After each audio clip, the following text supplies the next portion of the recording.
അതിനിർണായക കൂടിക്കാഴ്ചയ്ക്ക് കളമൊരുങ്ങുന്നു. ഇസ്രായേൽ പ്രധാനമന്ത്രി Benjamin Netanyahu American president Donald ട്രംപിനെ സന്ദർശിക്കും.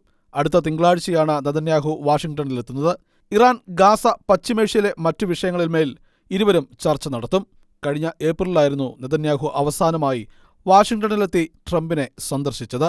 ലോക നേതാക്കളിൽ ജനം കൂടുതൽ ശ്രദ്ധിക്കുന്ന രണ്ട് വ്യക്തിത്വങ്ങളാണ് അമേരിക്കൻ പ്രസിഡന്റ് ഡൊണാൾഡ് ട്രംപും ഇസ്രായേൽ പ്രധാനമന്ത്രി ബെഞ്ചമിൻ നെതന്യാഹുവും. ഇരുവരുടെയും നിലപാടുകൾ ലോകക്രമത്തെ തന്നെ നിയന്ത്രിക്കുന്നവ തന്നെയാണ്. ഇറാനുമേൽ ഇസ്രായേൽ നടത്തിയ ഓപ്പറേഷൻ റൈസിംഗ് ലൈനിന് ശേഷം നെതന്യാഹു ട്രംപുമായി നടത്തുന്ന ഈ കൂടിക്കാഴ്ചയ്ക്ക് മാനങ്ങൾ ഏറെയാണ് കൽപ്പിക്കപ്പെടുന്നത്. ഇസ്രായേൽ പ്രധാനമന്ത്രിക്ക് അകമ്പടിയായി ഇസ്രായേൽ സ്ട്രാറ്റജിക് മന്ത്രി റോൺ ഡെർമാർ ഈ ദിവസങ്ങളിൽ അമേരിക്കയിലെത്തി ചർച്ചകൾ ഉദ്യോഗസ്ഥ തലത്തിൽ ആരംഭിക്കും. ഇറാനിലെ തുടർ പ്രവർത്തനങ്ങൾ, ഗാസയിൽ സ്വീകരിക്കേണ്ട നടപടികൾ, മിഡിൽ ഈസ്റ്റിലെ നിലപാടുകൾ, സൈനിക സഹകരണം, ആഭ്യന്തര സുരക്ഷാ സഹകരണം എന്നീ വിഷയങ്ങളിൽ ചർച്ച നടക്കുമെന്നാണ് റിപ്പോർട്ടുകൾ. അതേസമയം ഗാസയിലെ അടുത്ത നടപടി ഇസ്രായേൽ ക്യാബിനറ്റ് ചർച്ച ചെയ്തിരുന്നു. റോൺ ഡെർമറിന്റെ അമേരിക്കൻ സന്ദർശനത്തിന്റെ ഫലം കൂടി കാത്തിരിക്കുകയാണ് ഇസ്രായേലി ക്യാബിനറ്റ്. അതിനുശേഷമായിരിക്കും ഗാസയിൽ കൂടുതൽ സുപ്രധാന നടപടികളിലേക്ക് ഇസ്രായേൽ കടക്കുക. ഗാസ വിഷയത്തിലും കഴിഞ്ഞ ദിവസങ്ങളിൽ ട്രംപ് പ്രതികരിച്ചിരുന്നു. ബന്ദികളെയെല്ലാം തിരികെ എത്തിക്കണമെന്നും ഗാസയിൽ ഒരു കരാർ ഉടൻ ആവശ്യമാണെന്നും അദ്ദേഹം പങ്കുവച്ചിരുന്നു.